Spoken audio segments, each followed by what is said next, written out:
વલસાડના ભાગડાવાડાના ઉનિયા ગામમાં ટીટોડીના 4 ઈંડા જોવા મળતા આ વર્ષે ચોમાસું સારું જવાની સંભાવના દેખાઈ રહી છે।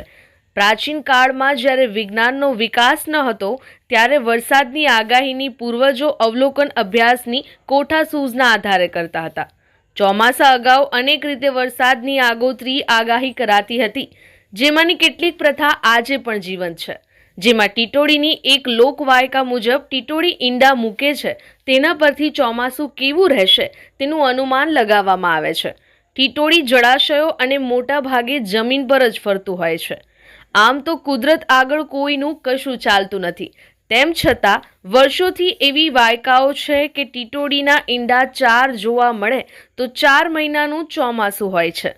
ત્યારે વલસાડ શહેરને અડીને આવેલા ભાગડાવાડા ગ્રામ પંચાયત વિસ્તારના ઉનિયા ગામ ખાતે ખુલ્લા મેદાનમાં ટીટોડીના ઈંડા જોવા મળ્યા હતા। ટીટોડીના 4 જેટલા ઈંડા મળી આવતા ખેડૂતોમાં ખુશીનો માહોલ જોવા મળ્યો હતો। જો કે લોકવાર્તા એવી છે કે ટીટોડીના 4 ઈંડા જોવા મળે તો 4 મહિના સુધી વરસાદ પડતો હોવાનું કહેવાય છે।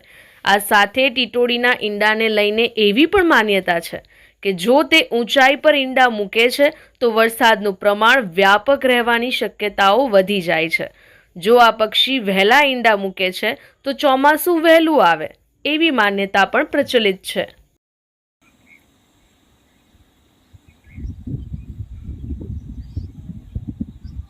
અમારી લાઈવ ન્યૂઝ 24 ચેનલને સબસ્ક્રાઇબ કરો,